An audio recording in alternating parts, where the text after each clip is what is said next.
Hi good morning day student. आज के इस लेक्चर में बेटा हम लोग बात करेंगे क्लास 11 इंग्लिश मीडियम बायोलॉजी के नेक्स्ट टॉपिक दैट इज आप लोगों का एग्जाम्पल ऑफ प्रोटिस्टा। ठीक है, इन यस्टरडेज लेक्चर बेटा लास्ट के हम लोगों ने लेक्चर में क्या बात किया था, प्रोटिस्टा के जनरल कैरेक्टर्स के बारे में लिया था एंड देन हम लोगों ने किसके बारे में पढ़ा था, उसके साथ साथ क्राइसोफाइट्स के बारे में। ओके, आज हम बात करते हैं बेटा हमारे नेक्स्ट टॉपिक की। नेक्स्ट टॉपिक है क्या आप लोगों का, next topic is example of protista. Protista का एग्जाम्पल है बच्चों, मैंने आप लोगों को बेटा जब प्रोटिस्टा स्टार्ट किया था तो उसमें आप लोगों को मैंने एक वर्ड बताया था SCDPE। ठीक है, S for slime moulds, C for chrysophytes, D for dinoflagellates, P for protozoa and U for euglenoids. ठीक है, तो आज हम बात करेंगे बेटा स्लाइमोड्स के बारे में, डायनोफ्लैजेलेट्स के बारे में और यूग्लिनोइड्स के बारे में। ठीक है, आज हम लोग बात करेंगे स्लाइमोड्स के बारे में, डायनोफ्लैजेलेट्स के बारे में और यूग्लिनोइड्स के बारे में। क्लियर है? क्लियर है। अब देन हम लोग अगर बात करें, स्टार्ट करते हैं, तो बेटा स्टार्ट करने से पहले सुनिएगा क्या है, किस तरीके से है वो सुनिएगा, टोटल जनरली क्या है क्या नहीं है। ठीक है, first of all we are just talking about the slime moulds. सबसे पहले हम लोग बात कर रहे हैं बेटा स्लाइम मोड्स की। किसकी बात कर रहे हैं? स्लाइम मोड्स की। ठीक है, स्लाइम मोड्स है क्या, स्लाइम मोड्स क्या है? ठीक है, तो वो सुनिएगा स्लाइम मोड्स क्या है बेटा। स्लाइम मोड्स का जो नाम है उसमें देखो कैपिटल लेटर आ रहा है फर्स्ट में S। आप लोगों को बेटा मैं लर्न करने के तरीके बता रहा हूँ, याद करने के तरीके बता रहा हूँ, क्योंकि ये जो चैप्टर है नॉर्मली टीचर्स क्या करते हैं, इस चैप्टर को थॉरली लिखवा देते हैं एंड दैट मीन्स कि उसको लिखवाया आफ्टर रिटर्न वर्क के बाद वो उसको वहां पर छोड़ देते हैं। क्लियर है ना? हम लोग क्या बात करेंगे कि कंसिस्टेंटली थोड़ा सा धीरे धीरे हम लोग याद करेंगे। याद करने से क्या है कि इजीली आप लोगों का प्रिपेयर हो जाएगा। S for slime modes and S second S for stand for saprophytic, यानी स्लाइम मोड्स का एस जो है वो किसके लिए काम में आ रहा है? सैप्रोफाइटिक। किसके लिए यूज में आ रहा है बेटा? सैप्रोफाइटिक। ठीक है, किसके लिए यूज में आ रहा है बेटा? सैप्रोफाइटिक। अच्छा, सैप्रोफाइटिक का मतलब है क्या? ये कौन सा मोड ऑफ न्यूट्रिशन है बेटा? हेट्रोट्रोपिक का है ना, heterotrophic, that means they are heterotrophic. अगर हम लोग बात करें कॉमनली, कंबाइनली अगर हम लोग बात करें, whenever we are talking about the combinely, अगर हम लोग कंबाइनली की बात करते हैं then it will be heterotrophic. तो ये क्या होगा? हेट्रोट्रोपिक होगा। एग्जैक्टली। अब हाउ कैन वी डिमॉन्स्ट्रेट कि हेट्रोट्रोपिक के अंदर सैप्रोफाइटिक कैसे आया? सर हेट्रोट्रोपिक का मीनिंग तो आपने बताया था कि दे आर द डिपेंडेबल, यानी ऑर्गेनिज्म which produce या which perform the mode of heterotropic nutrition, that means they are dependable on others। ठीक है, वो क्या है? दूसरों के ऊपर डिपेंडेबल है। अब हेट्रोट्रोपिक का सैप्रोफाइटिक से क्या संबंध है? सैप्रोफाइटिक को बेटा हिंदी में बोला जाता है मृतोपजीवी। थोड़ा सा हिंदी भी सुन लो, मृतोपजीवी। मृतोप मतलब डेड, ठीक है, यानी मृतोपजीवी, मरे हुओं पर जीवित रहने वाला। ठीक है, यानी मरे हुओं पर डिपेंड करने वाला, मरे हुओं पर जिंदा रहने वाला, मरे हुओं पर जीवित रहने वाला क्या कहलाता है आप लोगों का? Saprophytic. That means they are using dead and decaying matter. आई बात समझ में? अच्छा, डेड वर्ड तो आपको समझ में आ गया होगा, मरा हुआ। डिकेइंग का मतलब पता क्या होता है? रॉटन, सड़ा हुआ। डिकेइंग का मतलब क्या होता है आपका? रॉटन या फिर सड़ा हुआ। एग्जैक्टली। डिड यू क्लियर और नॉट? ठीक है, बात हो गई आप लोगों की क्लियर कि डेड का मतलब तो ठीक है मरा हुआ, रॉटन का मतलब होता है बेटा नॉर्मली सड़ा हुआ। अब ये डिकेइंग जो है किसके ऊपर? प्लांट प्रोडक्ट बेटा, लीव्स के ऊपर, टॉन्ग्स के ऊपर, ट्विंग्स के ऊपर। टॉन्ग्स का मतलब पता है क्या होता है? पेड़ों की पतली पतली शाखाएं। ओके, ट्विंग्स की अगर हम लोग बात करें तो ट्विंग्स का मतलब क्या होता है बेटा? एनिमल की फर वगैरह। क्लियर है ना? अच्छा, अब सुनना मेरी बात, काफी बार क्वेश्चन आता है ये, किस तरीके से क्वेश्चन आता है वो सुनिएगा, कि जब फेवरेबल कंडीशन होती है। अच्छा, मैंने यहाँ नाम ले रहा हूं बेटा फेवरेबल। काफी लोग इसको ऑसम कंडीशन भी बोलते हो, ठीक है, और काफी लोग इसको सुटेबल भी बोलते हो। अच्छा, फेवरेबल और सुटेबल का मीनिंग क्या है? The condition that are suited for the growth. ठीक है, वो कंडीशन जो कि ग्रोथ के लिए क्या कर रही है? सूट कर रही है। अब फेवरेबल कंडीशन के अंदर बेटा ये क्या करते हैं कि ये नॉर्मली बताऊं, they are collaborate to each other या फिर they are combined to each other. जब फेवरेबल कंडीशन है, इनको फूड अप्रोप्रिएट अमाउंट में मिल रहा है, खाना इनको पर्याप्त मात्रा में मिल रहा है, ठीक है। तो ये क्या करेंगे, सुनना मेरी बात, ये जो डेड और डिकेइंग मैटर है, ठीक है, डेड और डिकेइंग मैटर की तरफ इस तरीके से फैल जाते हैं पूरे के पूरे, यानी ट्विंक्स कर जाते हैं, पूरे के पूरे फैल जाते हैं। और फैलने के बाद जो स्ट्रक्चर बनाते हैं वो काफी फीट लंबी भी होती है, ओके, यानी काफी फीट तक लंबे ये फैल जाते हैं। इनका ग्रोथ रेट बहुत रैपिड होता है, they have the rapid growth rate, ठीक है, इनका ग्रोथ रेट भी है जो क्या है, रैपिड है।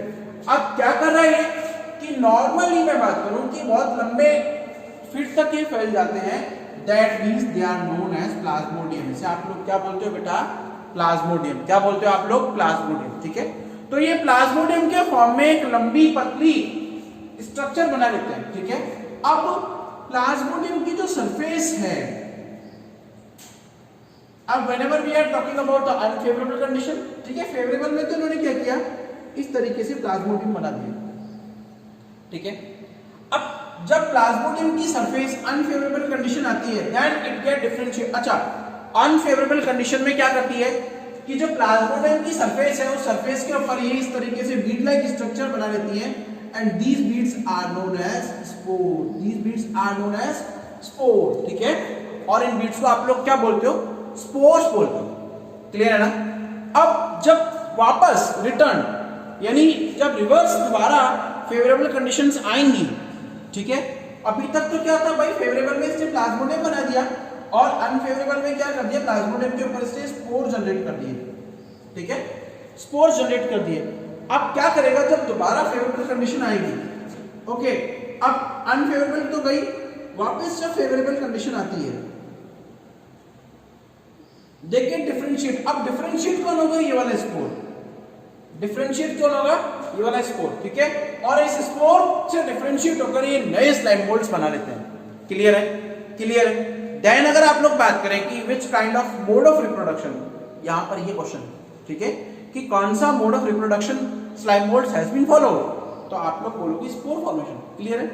अच्छा, आगे प्लाज्मोडियम क्या है, these are the fruiting bodies, fruiting bodies बना फल की जैसा बना लेते हैं, ठीक है, फल की आकृति का बेटा ये बना लेते हैं, क्लियर है, इसे आप लोग फ्रूटिंग बॉडीज बोलते हो। आई बात समझ में, क्लियर है। तो ये आप लोगों का स्लाइम मोल्ड था। एक और बात, स्पोर को बेटा प्रोटेक्ट करने के लिए एक हार्ड शीट होती है, हार्ड शीट है, हार्ड कवर होता है, that is named as cell wall या फिर प्रोटेक्टिंग लेयर, ठीक है, उसे आप लोग सेल वॉल या फिर प्रोटेक्टिंग लेयर बोलते हो, क्लियर है, क्लियर है। Now we are going forward to our next topic, that is euglenoids. अब हम लोग यूग्लिनॉइड की बात कर रहे हैं, ठीक है, यूग्लिनॉइड की बात कर रहे हैं। यूग्लिनॉइड जो है बेटा, सुनिएगा, नॉर्मली आप लोग यू का मतलब होता है ट्रू, ठीक है, ये ट्रू प्रोटिस्ट है। अब हमने लास्ट लेक्चर के अंदर क्या पढ़ा था कि प्रोटिस्ट जो है वो क्या है, यूनिसेलुलर यूकैरियोट्स है। अब unicellular eukaryote means the cell organisation is a unicellular, but भाई सेलुलर ऑर्गेनाइजेशन तो यूनिसेलुलर, एक ही सेल होगी, but the single cell contain entire organism, ठीक है, but such single cell contain entire organism, that means कि उसमें सारे के सारे ऑर्गन्स जो है वो सारे के सारे प्रेजेंट होंगे बिसाइड मेम्ब्रेन बाउंड न्यूक्लियस। अब मेम्ब्रेन बाउंड न्यूक्लियस तो है, उसके अलावा, ओके, यानी कि द यूग्लिनॉइड्स या फिर protist contain the membrane bound nucleus and beside nucleus they contain entire cell organs, ठीक है, उसके पास में सारे सेल ऑर्गन्स होंगे, ओके। तो अब यूग्लिनॉइड्स की तरफ हम लोग बात करें, यूग्लिनॉइड्स को अगर हम लोग थोड़ा सा पढ़े तो सुनिएगा किस तरीके से आप लोगों को ये यूग्लिनॉइड्स की बात करेंगे, ठीक है। They are live in the fresh water, मैंने बोला था mostly protist are the aquatic, ठीक है। अब यहां पर आप कंफ्यूज मत होना फ्रेश और मरीन में। फ्रेश का मतलब साफ होता है, स्वच्छ जल होता है, नदी तालाबों का, क्लियर है, और मरीन का मतलब होता है सी वाटर होता है, यानी कि सॉल्टी वाटर होता है, ठीक है। तो they are found in fresh water. Stagnant, ये वर्ड आप लोग के लिए नया है, ये वर्ड आप लोगों के लिए नया है, क्लियर है। क्यों नया है वो सुनिएगा। स्टेगनेंट का मतलब है स्टेबल।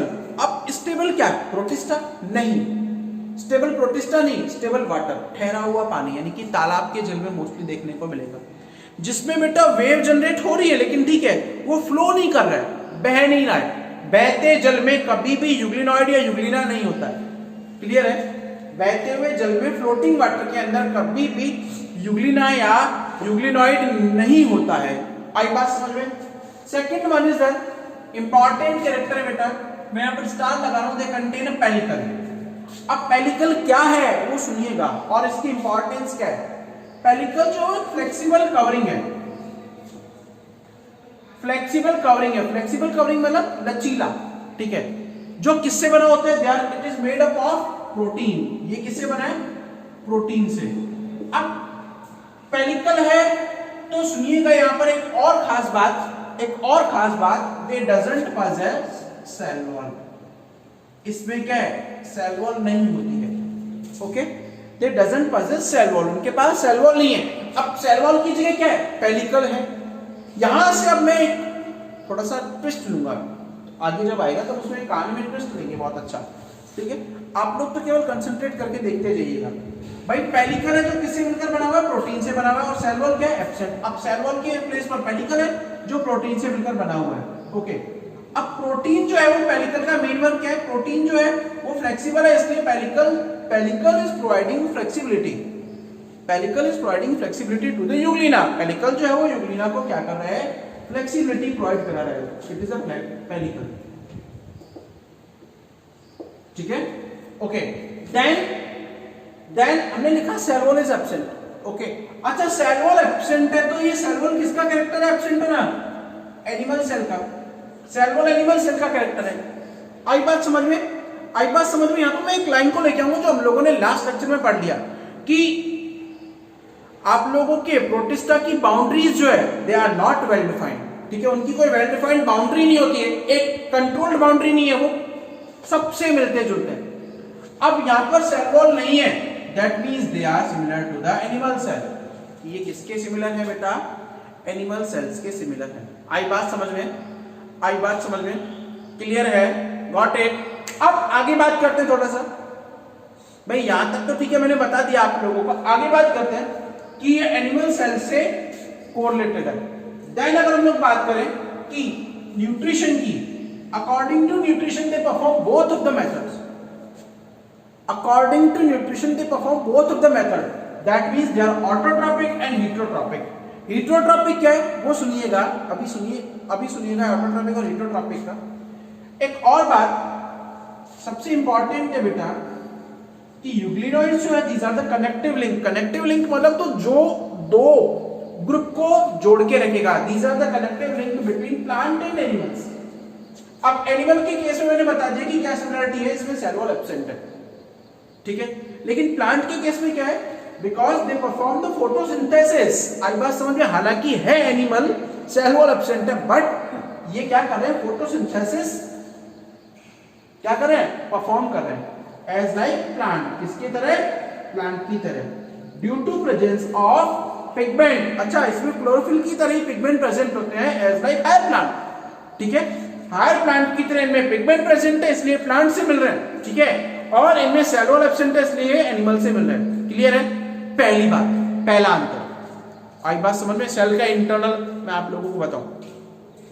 सेकंड, अब ये पिगमेंट के कारण कौन सा मोड ऑफ न्यूट्रिशन प्रोवाइड कराना है, ऑटोट्रॉपिक, यानी कि जब इनको सनलाइट मिल जाती है, जब इनको सनलाइट मिलेगी तो ये उस टाइम क्या करेंगे, autotrophic mode of nutrition generate करेंगे, ठीक है, जब सनलाइट होती है तो।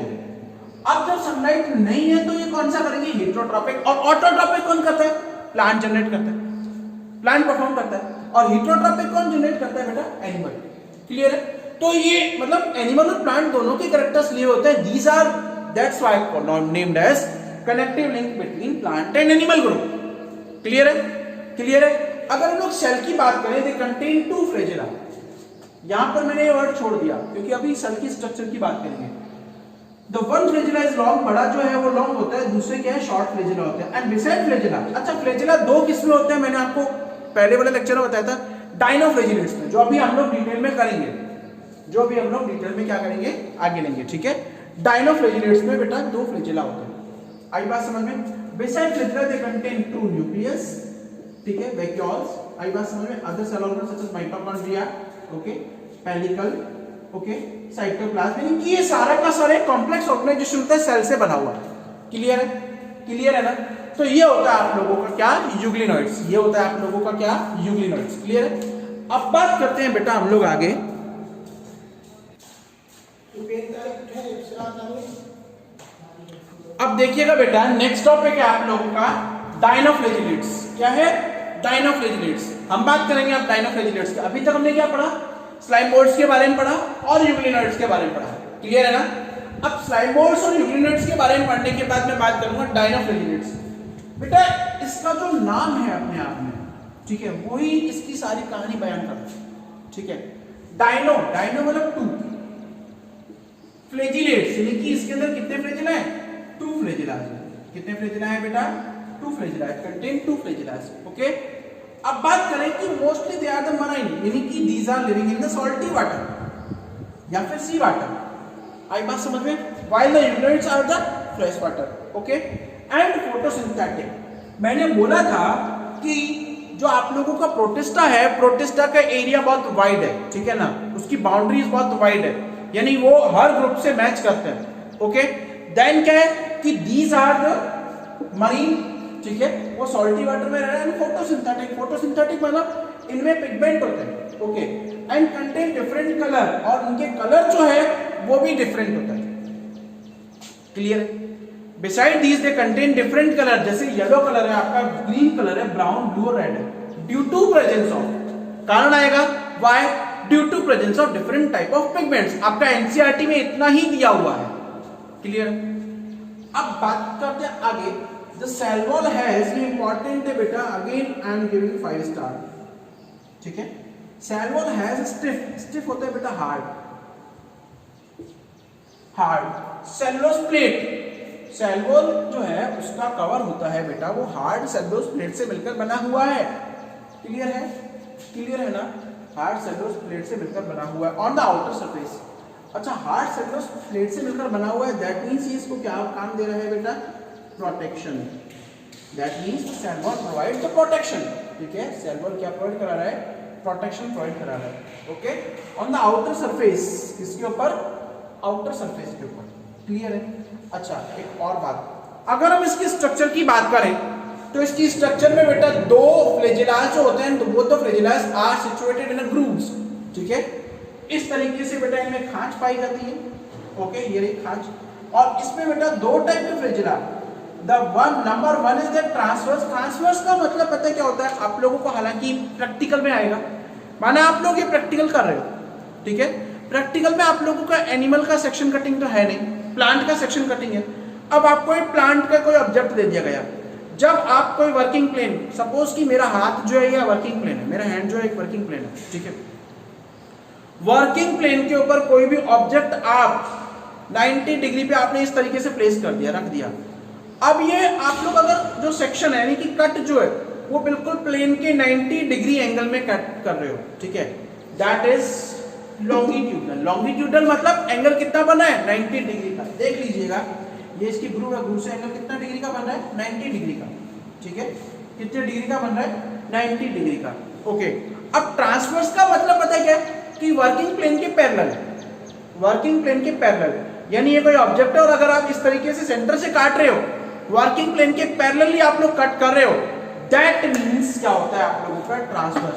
यानी they contain 2 flagella, one is transverse and another is longitudinal. One is transverse and another is longitudinal. Exactly clear or not? ठीक है, अब इसके एग्जांपल लेते हैं बेटा, these are the goniculus, goniculus।